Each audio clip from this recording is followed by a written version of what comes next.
السلام عليكم يا شيخ. وعليكم السلام ورحمة الله وبركاته.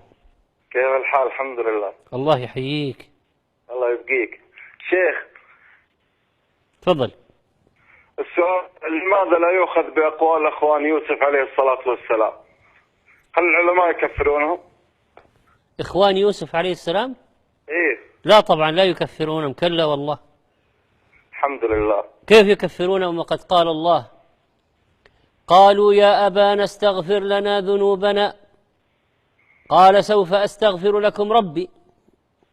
لو كانوا كفارا ما استغفر لهم، لكنه أجل الاستغفار إلى السحر كما قال المفسرون، لأن الاستغفار في وقت السحر شأنه عظيم، فاستغفر يعقوب لأولاده في وقت السحر.